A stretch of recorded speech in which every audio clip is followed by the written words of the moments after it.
What is the weight of a secret? Can truth be more valuable than life? And when an old woman accepts her fate, what chains can truly hold her? In the obsidian catacombs beneath ancient Memphis, even prayers found no echo. This was a tomb carved from volcanic glass, where the last remnants of hope and truth were absorbed like water into a sponge. When Nebuchadnezzar collapsed onto the cold stone, the weight of 82 winters in her bones, she felt this reality in her marrow. Her one seeing eye could make out two other pairs of eyes glowing in the eerie, phosphorescent light of the fungi. Vampire guards, sentinels of death. The door screeched tore through the dungeon's silence like a knife. From the shadows emerged a figure wearing a pharaoh's crown. His bronze skin turned a pale, deathly gray. Lord Amenmos. He smelled of ancient temple incense and dried blood. Priestess, he whispered, his voice like the sound of a spider spinning its web. Your last chance to share what you know. Nebuchadnezzar pushed herself upright, leaning on her blackwood staff. Every vertebra in her back screamed in protest. Share, she rasped. I served you for 6 stellar cycles, Amenmos. You and your kind are nothing but fallen stardust. I have nothing to share. The mask of patience slipped from Amenmos' face. He moved with viper-like speed, gripping her jaw in his palm. His nails carved half-moons into her parchment skin. What did you see in the Chamber of Whispers? What is the final prophecy? The truth, Nebuchadnezzar replied, her gaze locked on his burning golden eyes. The truth that will be your end. Rage stormed across Amenmos' features. Then we shall visit your memory, he roared. He touched the dark ruby at the center of his crown. The guards pinned Nebuchadnezzar to the floor. Amenmos leaned in, his cold breath scorching her forehead. Your wisdom is stored in your blood, priestess. I will drink it from you. As his lips touched her skin, Nebuchadnezzar closed her eyes. She focused her mind on the star charts she had studied every night for 60 years, on the eternal dance of the constellations. When Amenmos' mind, a dark and vile vortex, wrapped around hers, it met a wall of brilliant, impervious light. Within the light stood a silhouette, nobler than any human form, woven from starlight itself. Zarel, the shepherd of the stars. Amenmos screamed and recoiled, tears of agony streaming from his eyes. How can you hide him? Nebuchadnezzar, writhing on the floor in her own blood, looked up at him with a triumphant smile. Because I am his shepherd, and you are but a lost lamb. Lord Amenmos rose to his feet, trembling. The fury in his eyes was now mingled with a profound, ancient fear. He looked at the victorious crone on the floor, then at the impatient guards. This is just the beginning, he hissed, his voice a venomous promise. The blood moon rises in 7 nights. We will break you long before it reaches its zenith. He turned and strode out, his crimson cloak swirling behind him. The heavy door slammed shut, plunging the cell back into the oppressive silence and the faint green glow. Nebuchadnezzar was alone again, the metallic taste of blood in her mouth and the phantom chill of Amenmos' touch on her skin. But as she lay there, a faint, rhythmic tapping reached her ears. It was subtle, almost indistinguishable from the natural settling of the ancient stones. Tap, tap, tap, tap. It was the code of the mute warden, Tehut. A signal, a thread of connection in the overwhelming darkness. She closed her eyes, not to the dungeon, but to the vast starfield she held within her mind. Somewhere out there, under the same cold, indifferent stars, her granddaughter Merit was running, and the prophecy, like a silent clock, continued its inexorable countdown. The rhythmic tapping was a lifeline, a delicate thread stitching through the suffocating silence. Tap, tap, tap, tap. Nebuchadnezzar, her body a symphony of pain, focused her entire being on the sound. It was Tehut, the mute warden. His code was an ancient one, used by the temple scribes for silent communication during sacred rituals. Safe, scroll, fire, 3 words, a universe of meaning. Safe.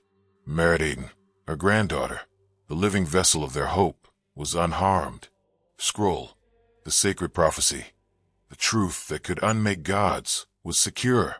Fire, the temple of eternal stars, was burning. The heart of their world was turning to ash.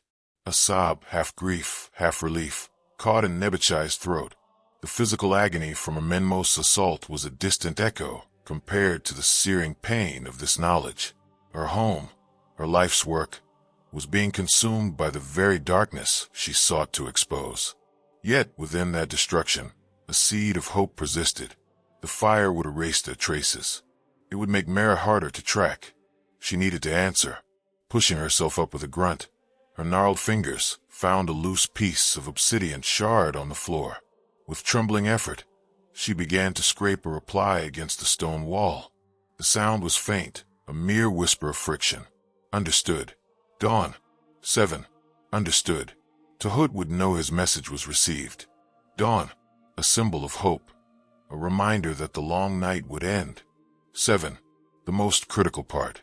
The number of nights until the celestial alignment. The number of nights she had to survive. As she finished, the main door groaned open again, but it wasn't the silent Tahut.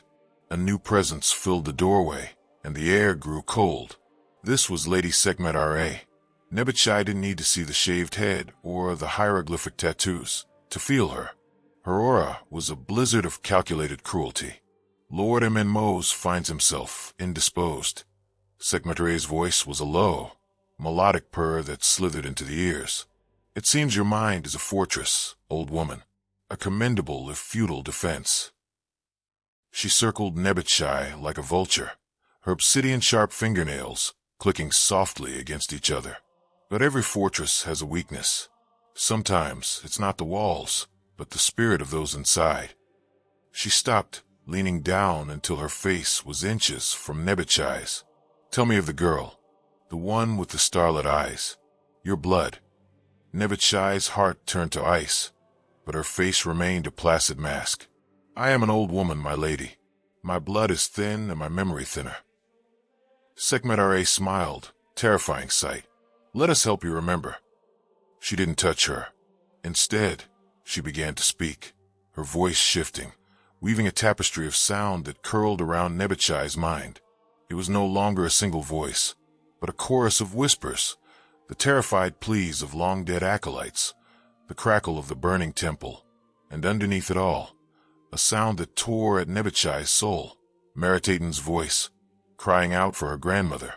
It was an illusion, a masterfully crafted hallucination. Nebuchadnezzar knew this, intellectually, but her heart, the primal part of her that loved the girl more than life itself, screamed in anguish. She squeezed her eyes shut, trying to anchor herself in the memory of the real Merit, brave, fierce, her one amber and one green eye blazing with determination.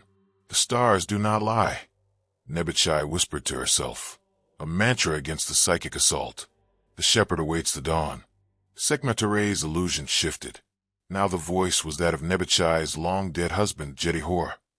Nebut, why did you leave me? Why did you choose this path? The love and accusation in his spectral voice were a sharper torture than any blade.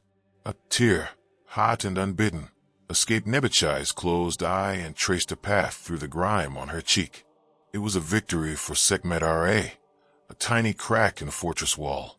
Suddenly, a different sound pierced the hallucination, a long, drawn-out scrape of stone on stone, followed by a wet, rattling breath. It came from the other side of the cell wall, so close it felt like it was in the room with them. The bone collector. Sekhmet Ra's concentration broke for a fraction of a second, her head snapping towards the sound with a flicker of unease. The whispering voices in Nebuchadnezzar's mind faltered. In that fleeting moment of respite, Nebuchadnezzar clung to the memory of Tahut's tapping. Safe. Scroll. Fire. They were still in the game.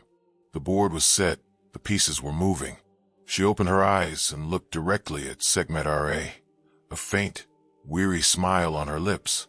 Your parlor tricks are impressive, child, but you waste your breath. You cannot break what is already given to the stars. Sekhmet Ra's eyes narrowed, the brief vulnerability gone, replaced by cold fury. The scraping from the adjacent cell continued, a grim and unknowable audience to their struggle. The second night was drawing to a close, and the real battle of wills had only just begun. The The third night in the obsidian tomb bled into a timeless haze. Lady Segmedare had departed, leaving behind a psychic residue that clung to the cold air like a foul perfume. Nebuchadnezzar's mind felt raw, flayed open by the echoes of fabricated voices. She focused on the rhythmic dripping of mineral-rich water somewhere in the darkness, using it as an anchor to keep the lingering phantoms at bay. The door opened once more, but this time, the step was heavier, less graceful. The man who entered was a study in contrasts. He wore the ornate armor of a vampiric guard, but his posture, the set of his broad shoulders, still carried the ghost of a Roman centurion. Marcus Venator, his face was a roadmap of old battles, a web of scars, and his left ear was a missing notch. In his hands, he carried not a weapon, but a shallow clay bowl of water and a rough cloth. He did not speak. He simply placed a bowl on the floor near her and stepped back, his grizzled features unreadable in the dim light. Nebuchadnezzar watched him, her one good eye sharp with assessment. "Does the lion now play the lamb, hunter?" she rasped, her throat dry as sand. Marcus's jaw tightened. "I am no one's hunter tonight, old woman, only a soldier following orders." His voice was a low rumble, weathered and tired. "Drink. Clean your wounds. Infection is a slower death than any Lord Amenmos has planned, and far less glorious." There was no kindness in his tone, only a stark, practical honesty. It was more refreshing than the promise of water. She dragged herself forward, her movements stiff with pain, and dipped the cloth into the bowl. The cool liquid on her cracked lips and bruised face was a small, profound mercy. "Why?" she asked simply, her gaze fixed on him as she wiped the grime and dried blood from her brow. A vampire who remembers the sting of a mortal wound.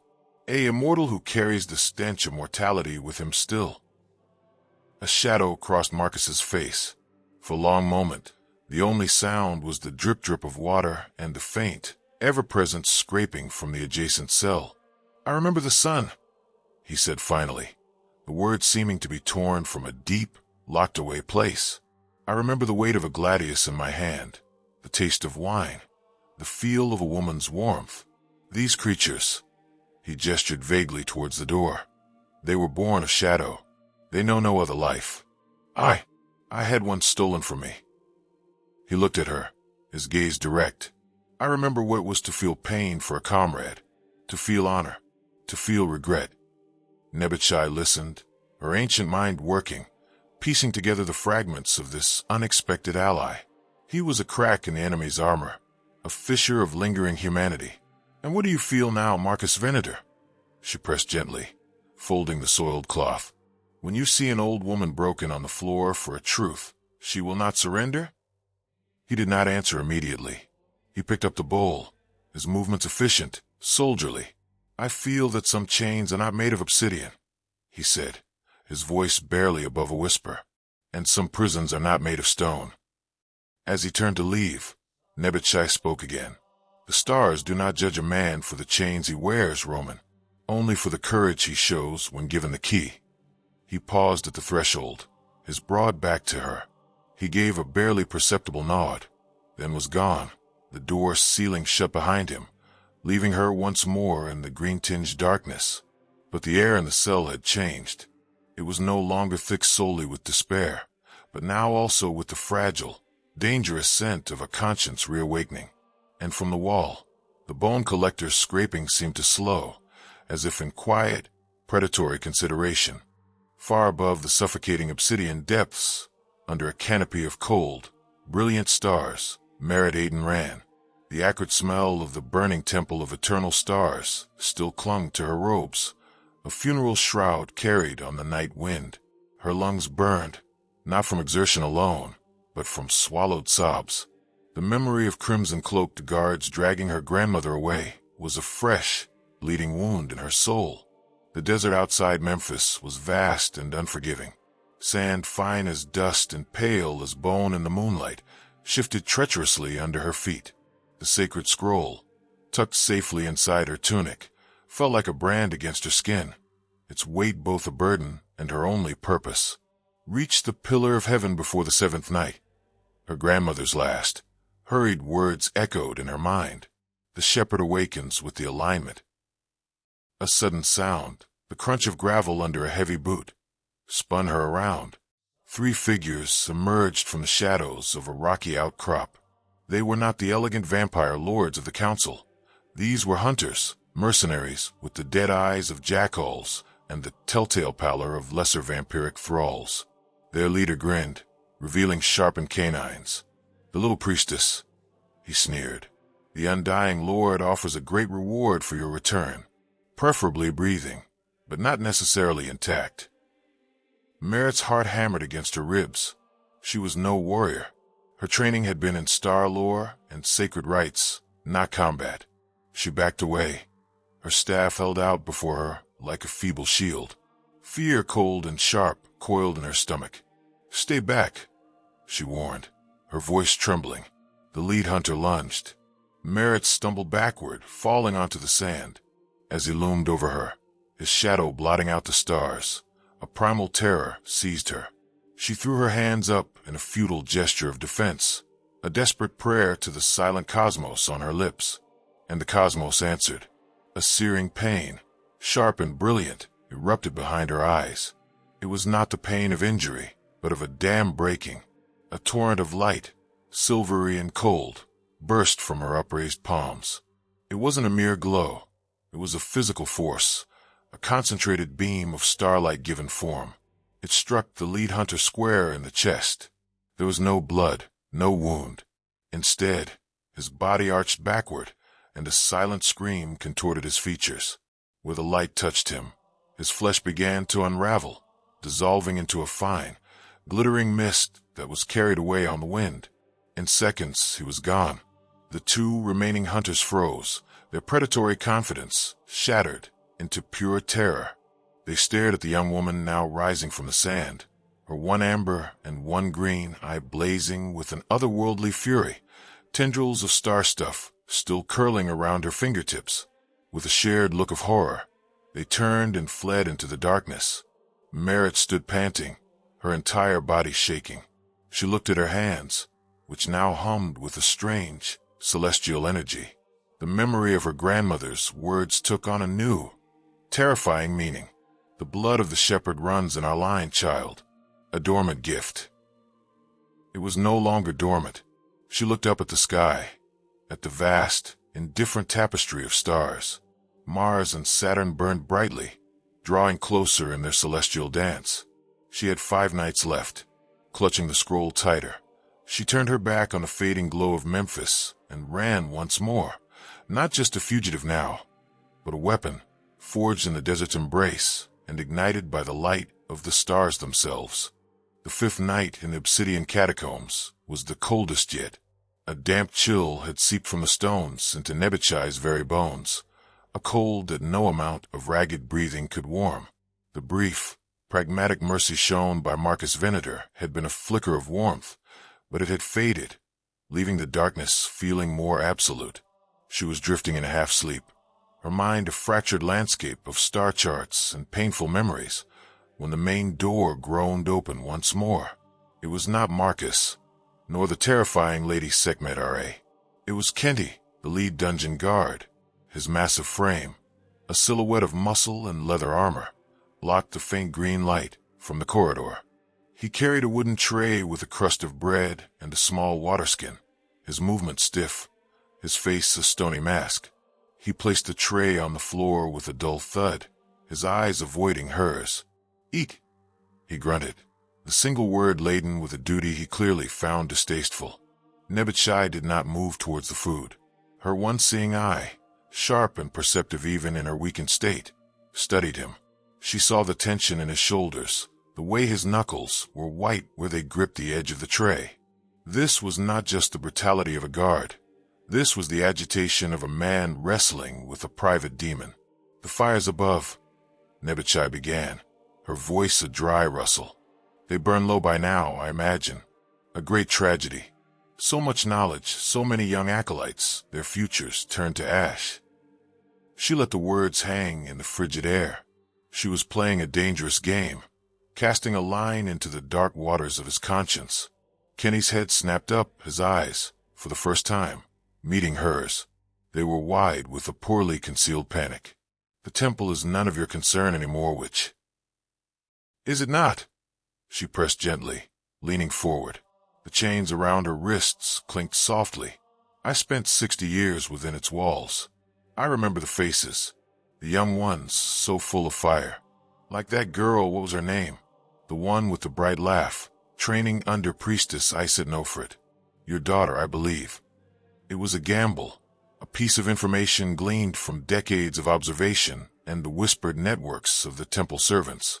But it struck its mark with the force of a physical blow. Kenny recoiled as if scalded. The stony mass crumbled, revealing the raw, terrified father beneath. You will not speak of her, he hissed, taking a threatening step forward. Where is she, Kenny? Nebuchadnezzar's voice was low, relentless. When the crimson-cloaked guards swept through the halls, dragging some away and cutting down others, where was your effort? Is her laughter now silenced by the same masters you serve? Silence, he roared, his voice echoing in the confined space. He loomed over her, his hand twitching towards the Kopesh sword at his hip. For a terrifying moment, Nebuchadnezzar thought she had pushed him too far, that his fear would transmute into lethal violence. But then his shoulders slumped. The anger drained from him, leaving only a profound, helpless exhaustion. He looked like a man who had been cornered by his own choices. They told me she was safe, he whispered, the confession torn from him. They said if I did my duty, kept you contained, she would be evacuated with the others. But I have heard nothing. Nothing. The dam had broken. Nebuchadnezzar saw her opening, clear and precise as a line in a star chart. The ones who hold you by the leash of your daughter's life are the same ones who set the fire, Kenny, she said, her tone now one of shared conspiracy rather than confrontation. They do not value the lives of mortals. We are but tools or kindling. But I know where the children were taken, the safe passages, the hidden routes out of the city. His eyes locked onto hers, desperate and hungry for hope. Where, he breathed. Knowledge for knowledge, Nebuchadnezzar countered softly. A trade. You tell me what the guards are saying, where their search for the scroll is focused. What rumors whisper through these stone halls. You give me eyes and ears, and I will give you the location of your daughter. The conflict on Kenny's face was a brutal thing to witness. Duty, fear, and paternal love waged a war in the span of a few heartbeats. He was standing on a precipice, and Nebuchadnezzar had just offered him a rope, knowing it could also be a noose for them both. He took a step back, his breath coming in ragged pants. He looked from the old, broken priestess to the door and back again. The silence stretched, punctuated only by the dripping water and the now familiar, unsettling scrape from the adjacent cell.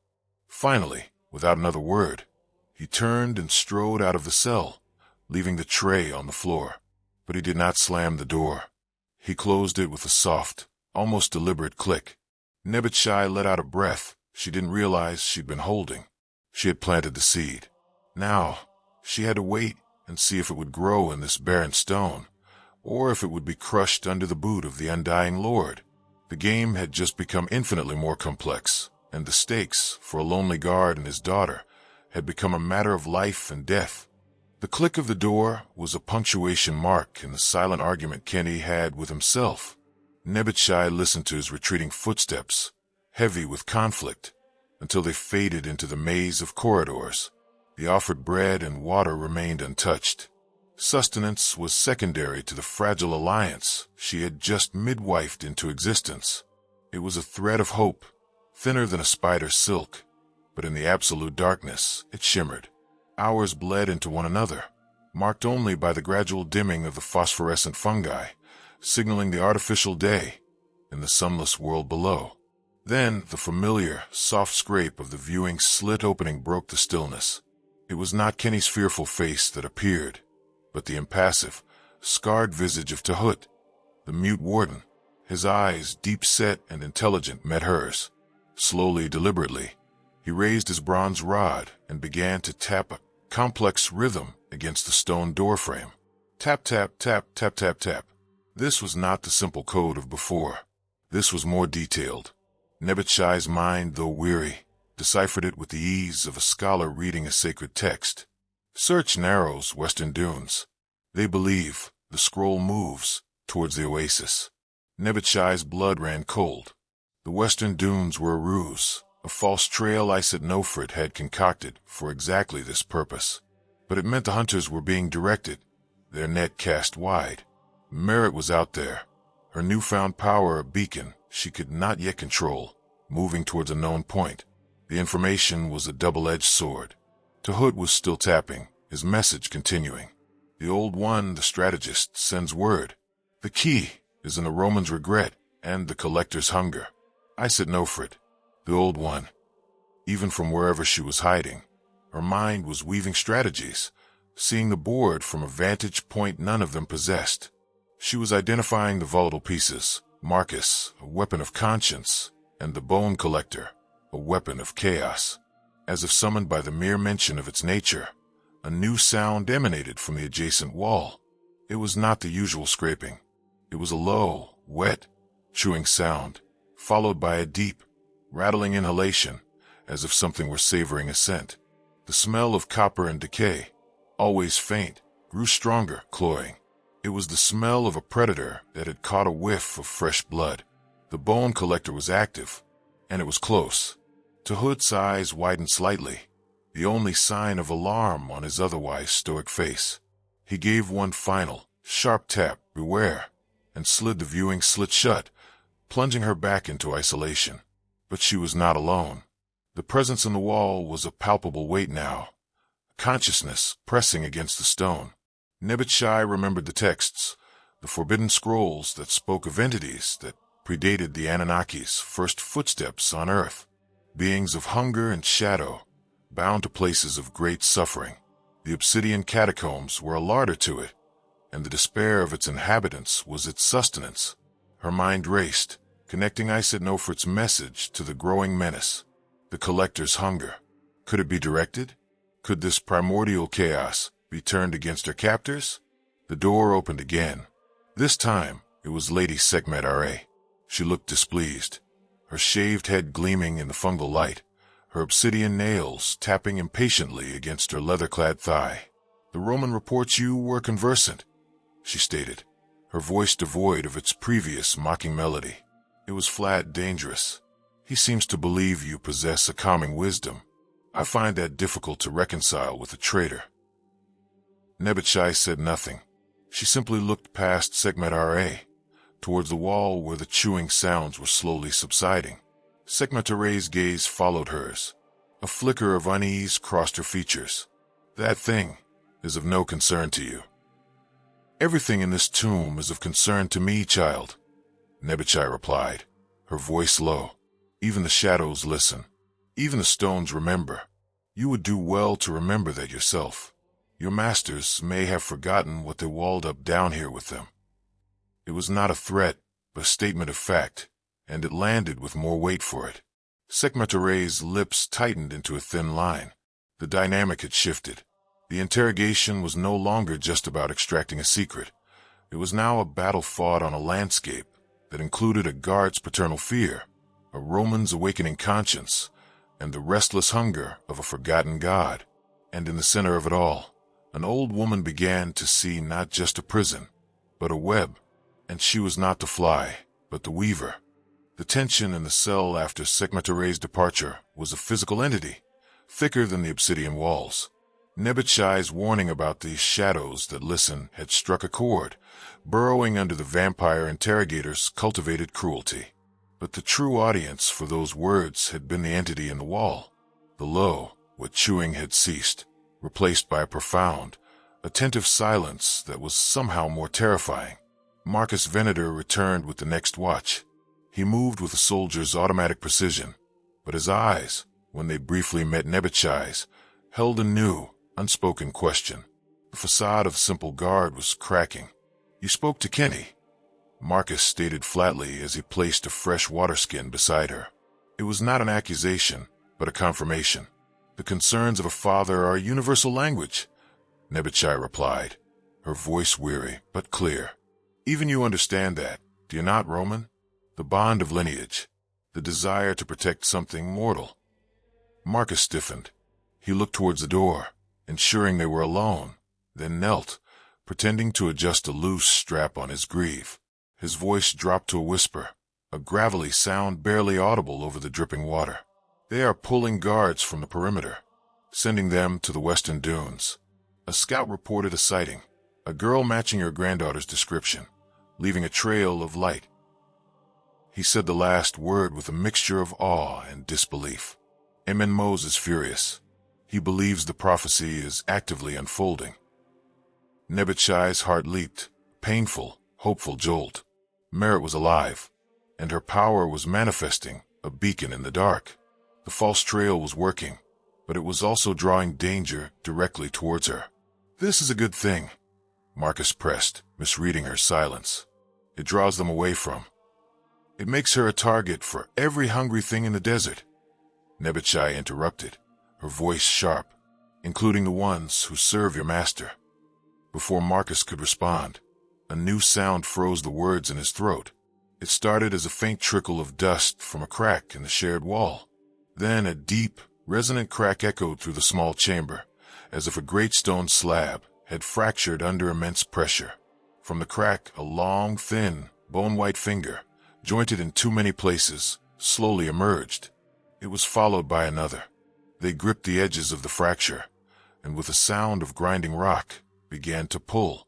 Marcus was on his feet in an instant, his gladius drawn, the polished steel reflecting the green fungal glow. He positioned himself between Nebuchadnezzar and the wall, his centurion's instincts overriding vampiric composure. "By the gods," he breathed. The opening widened. There was no form within, only a deeper darkness, from which the stench of decay and copper poured forth in a nauseating wave. And from that darkness, a voice spoke.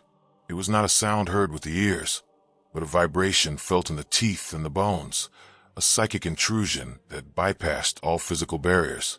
Hunger, the voice resonated in their minds. The scent of stars, on the child, and the echo of regret, in the warrior. The bone collector was not speaking to them. It was tasting them, assessing them. Marcus took a step back, his sword arm trembling. This was an enemy his steel could not pierce, a fear his centuries of unlife had not prepared him for. The betrayers, in their stone nest, have forgotten. The older hunger. The psychic voice was a dry rasp, like sand scraping on a tomb lid. The woman, she knows. She reminds them. The multifaceted eyes of the entity, like clusters of black crystals, seemed to coalesce in the darkness, fixing on Nebuchadnezzar. A wave of primal terror, an ancient fear programmed into the very DNA of mortality, threatened to overwhelm her. But she clung to the memory of the stars, to the image of Zael. "You are a prisoner here as we are," she whispered, her mental voice a frail boat on a sea of cosmic dread. "They who rule this nest fear the light. They fear the truth we carry." A low, rumbling sound, a perversion of laughter, vibrated through the stone. "Truth is a flavor I have not tasted in eons." The bone-white fingers retracted, and the crack in the wall sealed itself with an unnatural, swift flow of stone, as if the obsidian were alive. The presence receded, the pressure in the cell lifting so suddenly it left them both gasping. Marcus lowered his sword, his face ashen. He looked at Nebuchadnezzar not as a prisoner, but as a key-keeper to realms he could not comprehend. What was that bargain you spoke of?" he asked, his voice raw. Nebuchadnezzar met his gaze, the shared terror forging a new, unbreakable understanding. "The bargain," she said, "is that we use every weapon we have, even the hunger of the stone itself." The psychic echo of the bone collector's voice lingered in the cell like a poison, a greasy film on the soul. Marcus Venator stood frozen, his gladius hanging limply at his side. The encounter had shattered the last vestiges of his detachment. He was no longer just a guard following orders. He was a man who had stared into an abyss older than his own cursed existence. "They do not know, do they?" he finally whispered, his gaze fixed on the now seamless wall. "MMOs, Sekhmet Ra. They think they command this place. They are merely nesting in its bowels." Nebuchadnezzar, Her own heart a frantic drum against her ribs, nodded slowly. They fear a prophecy written in stars, but they are blind to the ancient teeth resting beneath their feet. Arrogance has always been the downfall of tyrants, Roman. Marcus turned to her, his eyes alight with a new, desperate resolve. The girl, your granddaughter, you said she carries the scent of stars. That thing will hunt her. It will follow her trail as surely as a Menmos hounds. It is a risk, Nebuchadnezzar conceded, the weight of that truth crushing, but it is also a shield. The collector's hunger is indiscriminate. Any who pursue merit too closely may find themselves the prey. She looked at him, her one clear eye piercing. You must get a message to Iset Nofrit. She must warn Merit, not just to run, but to be aware of the shadow that stalks all shadows. Marcus gave a sharp, bitter laugh. And how do you propose I do that? I am a prisoner in a gilded armor, as much as you are in these chains. Kenti, Nebuchadnezzar said simply. The fear for his daughter has made him malleable. He has access to the upper levels, to the runners who carry messages to the search parties. Find a way to speak to him, not as a superior, but as a man who also remembers what it is to have something to lose. High above, in the world of air and fire, Memphis burned. The Temple of Eternal Stars was a skeletal ruin, its blackened ribs clawing at a sky stained orange with embers. The city was in chaos, a cacophony of screams, collapsing masonry, and the triumphant roar of flames. Merit Aiden moved through the pandemonium like a ghost, her face smudged with soot, her heterochromatic eyes scanning the terror around her. The encounter in the desert had changed her. The starlight power now slept just beneath her skin, a coiled serpent she both feared and relied upon. She could feel it humming in her veins, a constant, low-level connection to the cosmos above, a stark contrast to the earthly hell around her. Her destination was not the cradle of the Nile, as the false trail suggested, but the Library of the Winds, a smaller, less conspicuous archive on the city's eastern edge, known only to the highest-ranking priestesses. It was one of Iset Nofrit's safe houses. Ducking into a narrow alley, she pressed herself against a cool mud-brick wall as a squadron of vampire thralls marched past, their faces blank, their armor reflecting the inferno. She held her breath, the scroll feeling like a hot brand against her chest. Suddenly, a gnarled hand clamped over her mouth. Merit reacted instinctively, a surge of stellar energy flaring at her fingertips. "Hush, child," a familiar, rasping voice whispered in her ear. "It is I." Merit spun around to see the frail-looking priestess Iset Nofrit, her eyes sharp and alert in a face disguised by layers of dirt and ash. She held a finger to her lips and gestured for Merit to follow. They slipped through a hidden doorway behind a cascading sheet of ivy, descending a narrow staircase into a cool, subterranean chamber. The air was thick with the smell of papyrus and dried herbs. A single oil lamp cast long, dancing shadows. "The Western Dunes are a death sentence," Iset Nofrit said without preamble, her voice low and urgent. "They have sent the red scimitars there. But that is not the only danger." The old priestess's face was grim. "A message from below. From your grandmother." Merit's heart clenched. She lives, and she warns of older evil. An entity in the catacombs they call the Bone Collector. It has taken an interest. It smells the starlight on you, child. You must be more than swift.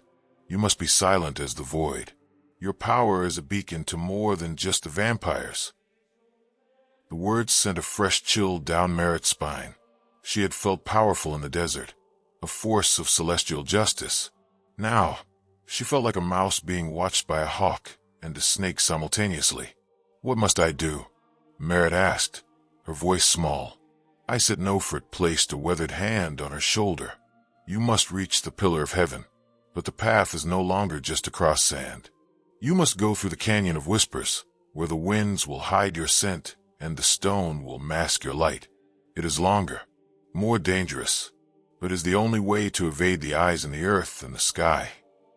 She pressed a small, linen-wrapped bundle into Merit's hands. Dried dates, a water skin, and a map. "Go now, before the moon reaches its zenith." As Merit turned to leave, Nofrit added one last, cryptic warning. Trust the Roman if you see him. And remember, the greatest darkness often resides next to the brightest star. Back in the fiery chaos of Memphis, Merritt clutched the map and looked east, towards the canyons.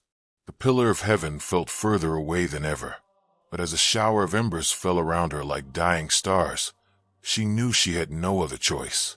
She had to walk the path of whispers, with ancient hungers dogging her steps. The silence in the cell was different now. It was the quiet of a battlefield after the first, terrifying salvo, a stillness pregnant with the promise of greater violence to come. Marcus Venator had left, his mission clear, the ghost of the bone collector's presence etched into the lines of his face. Nebuchadnezzar was alone, but for the first time, she did not feel isolated. The web was tightening, threads of fear, conscience, and ancient hunger all drawing towards a single point. Her moment of contemplation was shattered by the door flying open with a force that made the iron hinges scream. Lord Amenmos stood there, no longer the controlled, calculating ruler, but a creature of pure, unvarnished fury. The air around him crackled with dark energy, and his golden eyes blazed with a light that promised annihilation. The Canyon of Whispers, he seethed, his voice a low thunder that vibrated in Nebuchadnezzar's bones. He strode forward, kicking the untouched tray of food against the wall with a clatter. Your little viper of a granddaughter changes course. How does she know? How do the winds carry messages to a running rat when my own scouts are blind? He loomed over her, his pale face contorted. There is a leak in my house, Priestess. A traitor, and you will name them. Nebuchadnezzar looked up at him, a strange calm settling over her. His rage was a testament to their effectiveness. Nofrit's message had gotten through. Merritt was on the safer path. This was not the time for defiance, but for misdirection. The winds do not need to carry messages, Amenmos, she said, her voice weary, playing the part of a broken old woman. The stars dictate the path. The Canyon of Whispers lies directly under the celestial river that will feed the pillar of heaven on the seventh night. Any novice of the temple could have deduced it. Your failure is not in your scouts, but in your ignorance of the skies you seek to dominate. It was a gamble, an insult wrapped in a plausible truth. For a terrifying second, she thought he would strike her dead, but instead, a flicker of uncertainty crossed his features. Her words preyed on his deepest insecurity, that despite his millennia of power, he was still an outsider to the true cosmic order. The stars, he muttered, his rage momentarily diverted by doubt. Zarel's poison, dripping through the ages. He grabbed her by the front of her robes, pulling her face close to his. When I have the girl and the scroll, I will make you watch as I extinguish every star in the sky, one by one. He shoved her back against the cold stone and turned to leave, barking orders to the guards outside. Recall the units from the western dunes. Send them to the canyon, and find the Roman. I want him in the interrogation chamber now. The door slammed shut, but the echo of his orders lingered. Marcus was under suspicion. The noose was tightening around them all. Meanwhile, Merritt Ayton stood at the mouth of the Canyon of Whispers. It was a fissure in the earth, a deep, winding scar of red sandstone that seemed to swallow with the very sound. The moment she stepped between its towering walls, the world changed. The roaring chaos of burning Memphis faded to a distant murmur, replaced by an eerie, pressing silence that was somehow louder than any noise. The map from Nofrit was precise, but it could not convey the oppressive weight of the place. The canyon was a labyrinth, its path twisting back on itself, its high walls cutting off the sky, leaving only a narrow ribbon of star-dusted blackness far above. The air was cool and still, smelling of dust and ages. She had been walking for what felt like hours, her footsteps making no sound on the soft sand when the whispers began. At first they were faint, like the rustling of dry leaves. Then they grew, resolving into voices, fragments of conversations, echoes of prayers, the ghostly remnants of all who had ever spoken in this place. The third pillar cannot hold. A voice sighed from the rock to her left. Mother, I am afraid. A child's voice wept from a crevice on her right. The blood of the sun must be spilled. A cold, ritualistic tone intoned from above. Merritt clutched her arms, her heart pounding. They were just echoes, she told herself. Phantoms of sound trapped in the unique acoustics of the stone. But they felt personal, targeted, as if the canyon were rifling through her memories and fears and projecting them back at her. "Grandmother, they're hurting you. I can feel it." Her own voice, thick with tears, whispered from the shadows. She froze. That was no memory. That was a thought she had shielded deep within her mind just moments ago. The Canyon of Whispers did not just echo sound. It echoed intention. It echoed thought. A new sound cut through the psychic noise, the distinct, metallic clink of a scabbard against rock, followed by a low curse. It was not an echo. It was real, and it was close. Merritt pressed herself against the cold canyon wall, her starlight power flaring instinctively in her palms, casting a faint, silvery glow on the red stone. She peered around a bend in the path. Down the canyon, barely 50 paces away, a figure in familiar armor was also pressed against the wall, his head cocked, listening to the whispers. It was Marcus Venator. His face was grim, his posture tense. He was not hunting. He was hiding. Their eyes met across the shadowy divide. For a long, suspended moment, the only sound was the canyon whispering their deepest fears back to them. He had found her. Or perhaps he had been sent to find her. In the echoing silence, surrounded by the voices of the past, the fate of the future now hung on a single, unspoken question, hanging between a Roman vampire and a girl who carried the light of stars. The silence in the Canyon of Whispers was a living thing, thick and heavy with unspoken truths. Merritt's starlit palms cast shifting patterns on the red stone, illuminating the grim face of Marcus Venator. The canyon whispered around them, a chorus of ghosts urging both caution and violence. Marcus was the first to break the stalemate. Slowly, deliberately, he unbuckled his sword belt. The gladius, a symbol of his duty for over 16 centuries, clattered to the stone floor with a finality that echoed louder than any whisper. He raised his empty hands. "The old woman sent me," he said, his voice a low rumble that fought the spectral echoes. "Your path is known. Unmakes diverts his forces here now. You have hours at best." Merritt did not lower her hands. The starlight hummed, a promise of both protection and annihilation. "Why?" she demanded, her voice sharper than she intended. "Why would you help us?"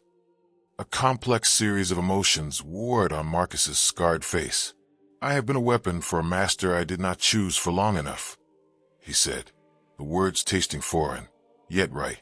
"I watched a primordial horror speak through stone and recognized more honor in your grandmother's defiance than in my master's entire reign. Some chains must be broken." He gestured into the darkness ahead. "The canyon narrows a half-league from here. There is a path, hidden by a waterfall of stone. It will lead you to the high desert, directly to the base of the pillar. I will ensure the hunters take the main route." It was a gambit of unimaginable risk. Trust was a currency she could not afford to spend lightly, but her grandmother's warning echoed in her mind. Trust the Roman, and in his eyes she saw not the dead gaze of a vampire, but the weary resolve of a man reclaiming his soul. The starlight at her fingertips dimmed, then winked out. She gave a single, sharp nod. Marcus mirrored the nod, a soldier's understanding passing between them. He turned and melted back into the shadows of the canyon, a ghost guiding death away from her. In the obsidian cell, the air grew thin. Nebuchadnezzar could feel it, a tightening in the fabric of reality itself. The seventh night was waning. The alignment was nearing its peak. The vibrations of frantic activity, marching feet, shouted orders, shook the very foundations of the catacombs. The door did not open. It exploded inward. Lord Unmakes stood framed in the shattered doorway, but he was not alone. Lady Sekhmet Ra flanked him, her eyes burning with furious anticipation.